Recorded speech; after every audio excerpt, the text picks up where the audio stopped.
Hello, Sagittarius, and welcome to your reading for the week of November 20th, 26th, 2023. This is a reading for you if you are Sagittarius Sun, Sagittarius Rising, Sagittarius Moon, or you have some other prominent Sagittarius placement. This reading may be for you, and those are placements that you should definitely consider. If for some reason this reading doesn't resonate with you, you may want to check the reading for some other aspect of your chart. So for instance, if you're a Sagittarius Sun and you don't feel like this resonates, let's just say you're an Aries rising, then you may want to go back and check the Aries reading. Okay, so it'll all depend on how this resonates. If you are returning, welcome back. It's good to have you back here, and I'm hoping that this means that these readings are resonating for you. And of course, if you are new here, welcome. It's good to have you here. I hope you get something out of this reading. Please do like, subscribe, and then comment and let me know how I did and how whether or not you feel that this applied, or if there's certain circumstance that this clarified for you. Okay, so with that, let's start with the beginning. I actually laid the cards out in advance this time. I ended up doing this sort of by accident for another reading, and I was like, this just kind of makes things go along a little faster. So I've shuffled, cut, and I've already laid things out. So the first house is Aries energy, and this is about you, your personality, how you present yourself to the world. And you've got the twins with the Innocence card, which is the sun. And so, yeah, so this indicates, this is a bright, sunny personality, certainly. Innocence indicates almost having a childlike quality. So looking at the world with that excitement and wonder. You see the old man who's just looking at the little grasshopper, and he's looking at it like, wow, look at that. He's got this kind of innocence that a child has. You also have this with the twins. So this could indicate either that you are showing two different faces to people, or this could also mean that you are being influenced by another person right now very heavily in terms of yourself and what you need. Now, sometimes this happens when people are in love, like they find themselves sort of, mirroring or taking on the personality of somebody that they're with. And certainly, yes, I'm looking straight across the way, and we do have the lovers over here. So for some people, this could well be a love situation, but it doesn't have to be for everybody. Nonetheless, this is definitely showing a bright and sunny disposition. And, although, again, there may be this kind of dual aspect to the way you're showing yourself to people right now.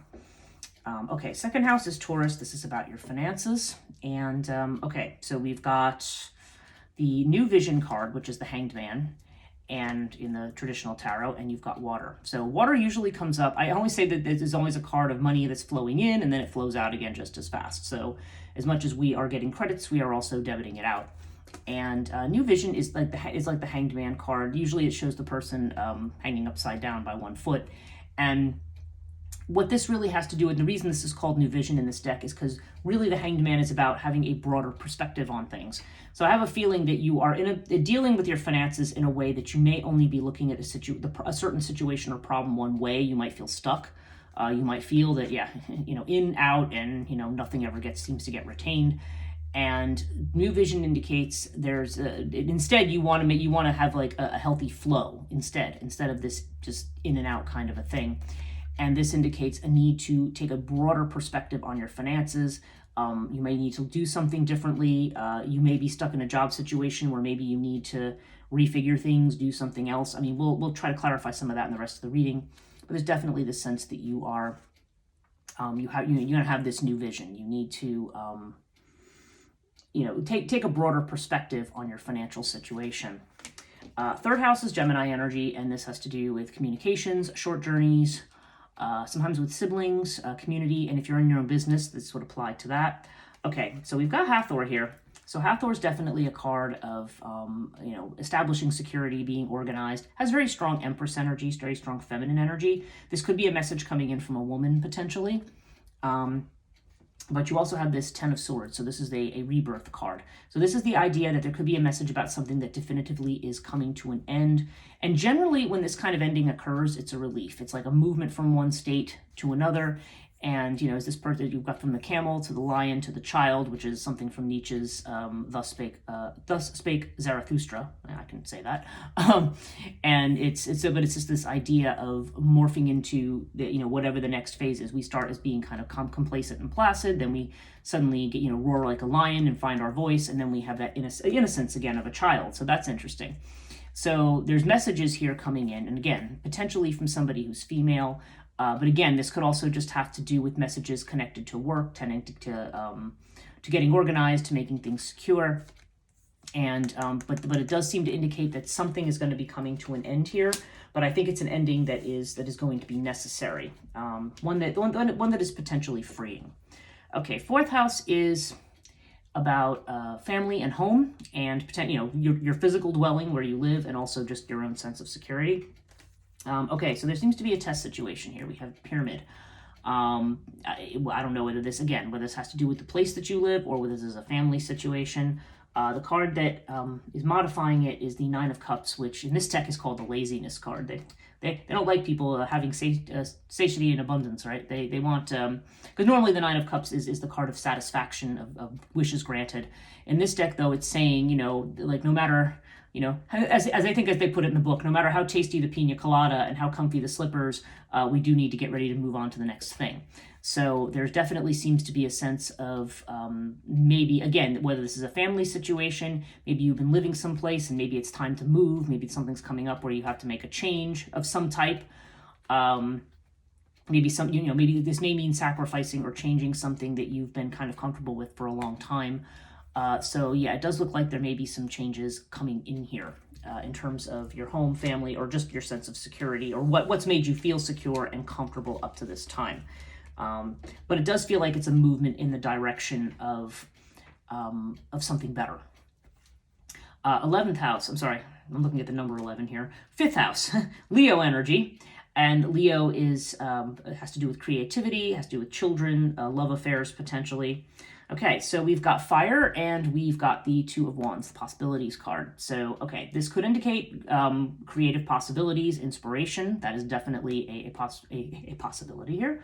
I also feel like with love, though, this could mean for some of you, it could just mean having possibilities or having more than one option. And, fire being somebody who is very desirable, very passionate. So that is entirely possible here for you if you are in a position of where you are single and looking for love. You may be somebody who's who's on fire right now. But if that doesn't apply, this definitely seems to have to do with the situation where you have more than one option, and there seems to be either a lot of passion, a lot of interest, or a lot of inspiration that's coming up here. So take that as it resonates. 6th house, this is Virgo energy, and this has to do with your health, with any jobs that you might have, perhaps worries and anxieties. And wow, okay. First of all, if you are a female, okay, watching this, and you are having, and let's say 35 and over, although you don't have to be, you can actually be at any point in time, anytime that, above, after you've hit puberty, basically. If you are having certain health issues right now that you can't identify, and again, I'm not medically diagnosing anybody here, just want to make that absolutely clear. This is just something that's being suggested here. For some people, you may be dealing with a hormonal issue, okay? There's something here. When Buckle of Isis comes up as a health thing, it sometimes indicates that your hormones or something about that whole wonderful reproductive process that we have that could be causing you some issues. So that might be worth going to a GYN or whatever and getting that checked out. It doesn't necessarily mean there's a problem. It could just mean that certain things you're having, if you get headaches, for instance, or stomach aches, or certain aches and pain, they may be, or even just certain mood swings, they may be coming out of something like this. So just something to think about, something potentially to look into. Does not have to mean that. Most definitely doesn't mean it for everybody. But there's this idea of putting hard work into something, and that sacrifice being rewarded. That's the other meaning of this card. And we have it with the conditioning card. So this is the equivalent of the devil in this deck. And as you see, it's the lion with among the sheep. It's basically the story of how a lion is raised among sheep and thinks he's a sheep until another lion comes along and takes him over to a pool of water and lets him look at his reflection and says, no, you're not a sheep, you're a lion. And that's the meaning of this card. You're not a sheep, you're a lion. You have a voice. You don't want to be oppressed. This is a card of like attachment, of being tied to people in situations that aren't good for you. So this basically means this is interpreting it as get rid of that conditioning. You don't need to follow along like a sheep because, oh, well, this is who I am and this is what I am and this is what my limits are. This is saying, no, you can roar like a lion, and that the efforts that you are making towards something are going to be rewarded. So again, whether this has to do with a job, with a health situation, for some people, if it's a health situation, sometimes the devil has to do with addictions that need to be conquered. So again, take it as it resonates. Definitely not a meaning for everybody. but there's definitely a sense of needing to break away from something, and that the efforts that you make will be rewarded. Seventh house, yeah, this is Libra energy. This has to do with partnerships, marriages, legalized arrangements. If you're looking to get married or get to a serious relationship, this could apply. If you're already in a marriage or a business partnership, this could also apply. And yeah, you got the Lovers with Anubis. Anubis is coming up a lot for people, and Anubis to me comes up when there's a need to set boundaries of some kind. But you do have it with the Lovers. So people who are looking for marriage, I mean, this is a very good omen for that, for a serious relationship. There's a very strong protective vibe with this card. So I don't know. There's a sense of people coming together in a real love situation. I mean, we see a lot of lust over here too, but it does seem like there either is a love relationship, or at least one of your options over here, if you are single, maybe somebody who's a possibility for marriage. But then there's also this sense of wanting to protect yourself, your own interests. It could have to do with the other person too. You could be dealing with somebody who travels a lot, I don't know, or somebody maybe who is far away, because Anubis often has to do with traveling.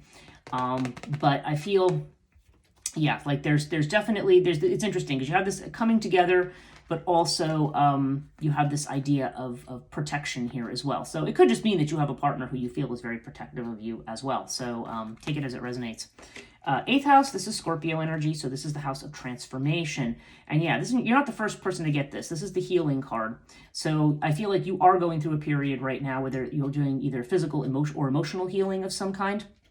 So you have all this fiery possibility here, but you may be taking some time out. That may also be why you'd be setting some boundaries, because even though you have some possibilities, perhaps this is saying, well, you still want to make sure that you're fully healed before you move ahead. You also have Sphinx here, so there's definitely a wait and see energy to this card. There's a sense of not taking action on something right away because you don't have all the information. There's only something hidden with Sphinx. This is also a card of excavation, so in the 8th or 12th house, I often see this as a card of you're digging things up. You may be uncovering stuff about yourself, about your family, about your past, and this may be what's precipitating this process of having to heal. 9th house, this is Sagittarius energy, and this has to do with higher education. It has to do with philosophies of life, religion, things like that, long distance travel, and also potentially legal matters. And I'm bringing that up because you do have Crook and Flail here. So for some of you, yeah, there is some kind of a legal thing that is going on. Doesn't have to be, but if it is, then this is actually a very good omen for a legal situation. And if that is what this is about for you, then you have this 9 of Wands here, which indicates a situation where you feel exhausted. So it's almost like you're feeling very, very drained of energy, but it does seem like there's going to be a good result in the end. And this also with the 9s, this is something that's nearing completion. If it's not a legal situation, if you're not involved in something like that, then there's definitely the chance here of a promotion or moving ahead. This could have to do with like a business trip, or it could have to do with, what's the other thing? It could be in something in school. If you happen to work for a school, this could be a promotion. I mean, I don't know. There's definitely the sense of being raised in status in some way or in visibility. But there could be some exhaustion that comes along with this. Yeah, so the 9 of Wands can indicate, this could be something that you're striving for, that you're going to get. So again, could be the same message of, you're almost through the finish line. But this card also reminds us to keep kind of a work-life balance. The exhaustion cards this is really about, the way it's described in the book for this particular deck is, the safe and unnatural routines that we continually wrap ourselves up in that we need to drop. So, yeah, this is the house of taking of the bigger picture. I feel like we're working towards something, but this should also lead us to a place that's more of a place of truth. If this has to do with legal matters of justice, and also of just being able to achieve our goals or to achieve the visibility that we want, what we want, but just be careful not to do it at the expense of the rest of your life. You don't want to give up your life for a job or anything like that. Okay, 10th house, this is your career, reputation, fame, and okay, you've got Thoth here. So Thoth, and you have it with the, again, Queen of Fire, actually. So this is the card of sharing. I always want to think of her as the Queen of Pentacles, but because that's more of the element that I think of. But in this one, it's the Queen of Fire. So this would be the Queen of Wands in other decks. So yeah, there's definitely this yeah, you've got this really strong like go-getter kind of energy. This is somebody in terms of visibility. Some reason, Sagittarius, you're really fiery. You are a fire sign, but you're really visible. You're really out there. People really look to you. You do have things to share with other people, your talents and so forth. And again, you have all of this down here. You just may have a lot of people, a lot of options. And with Thoth, I mean, there's something. Okay. This could have to do with a career, potentially for some people in academia, for some people in medicine. There's definitely both of those possibilities there. But if neither one of those things has anything to do with you or your career, or a legal career too, I should note. But the other possibility is that this has to do with divine timing. So sometimes this is that when there's going to be a change in your career or your reputation or something, this is saying that there's a change coming, but that it's coming at the right time. Okay, so whatever this increased visibility is, whatever this is, it's all. I hate to use the word divinely timed because there's something about it that almost sounds a little. To me, it sounds a little hokey. I know I believe in that we have guides and there's other dimensions and things like that. I don't know that everything is necessarily like God is pointing a finger and saying this is the right time kind of a thing. And I think some people, that's why they don't really care for the phrasing, but I still feel like definitely there's a right time and a wrong time for us to do things, and the right time to do something is definitely coming up. And this will definitely be something that increases your visibility here. So that's good news.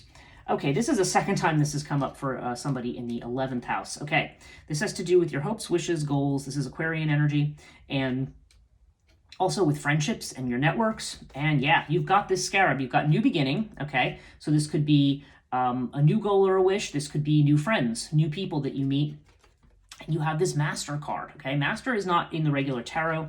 Osho Zen deck has this, and this is the card of the guru. I mean, this is the card of, this is either a friend or, this is either one of your friends or somebody your friends are going to point you to. But there's this idea of being divinely guided towards whatever this change is. Like, so yeah, when we look at this divine timing over here, I don't know, but there's somebody coming in, somebody who's going to lead you in the right direction. Okay, when the Master card shows up, this is we all have a master that's inside of us, but the fact that it's coming up in the house of your networks tells me that somebody is coming in from the outside who is going to bring changes to your life. So yeah, I got that for Scorpio as well, so that's really very interesting, and exactly in that house, which is very, very odd. Okay, now your 12th house, Pisces energy. This is about what's hidden, what you might be afraid of. If this first house is what you show people, this is what you don't show people. And okay, so we've got Urias and we've got the Seven of Clouds. And so there's definitely a fear here. I feel like things are going well, and this is almost a sense of I'm waiting for the other shoe to drop. Like there's a fear that there's something you don't know, there's information that you don't have, and that this information is going to change everything in a way that you may fear is going to be negative. But no worries. I mean, this is all a fear. This is not showing up as part of what's actually going on. And I feel like, one of the things too, though, with this politics card, sometimes this comes up when you're playing politics with yourself. So make sure you're not self-sabotaging or manipulating yourself in a particular situation. Generally, this is a card that indicates that we may be worried about the outcome of things, or things may appear to be a certain way, but they are actually, there's something, the appearance is not the reality. Like there's something else going on that we're not seeing. But generally, this card comes up when things are better than what we think they are. So, and this does also indicate outwitting enemies and adversaries and so forth. So if there is somebody who you're worried about with not good intentions, it does seem like you will have a victory over that person if that happens to be a real thing. Okay, overall, we have the Osiris card. So this is about, again, there's this idea, I say again because Scorpio got the same thing. This is about stability. Things are actually okay. You're standing on firm footing. You can rely on yourself, trust your judgment, and you have it with the Three of Rainbows, which is the guidance card. So this can be about your internal guidance. Again, with this Master card and these other things, I feel like you're going to be having some kind of spirit guidance, if you believe in such a thing. If not, then just take this as the internal voice guiding you. But this guidance card is, yeah, this is the idea that you you are on the right path and you are being guided somehow. Somehow in the universe, in the grand scheme of things, whether it's your own internal compass moving you or whether or not you've got ancestors, guide spirits, whatever supporting you, you are being moved in the right direction. So there's no need to be afraid of anything like this. Don't let yourself be sabotaged. You are on fire. You are a star. You are definitely loved here. And I feel overall that in spite of any perhaps changes to finances and maybe worries about something like that, everything looks like it's actually and some tests here as far as your home and your security, everything else looks great. So so good luck to you. This actually looks like a very good reading overall. Have a great week, Sagittarius. Thanks for watching. We'll see you next week.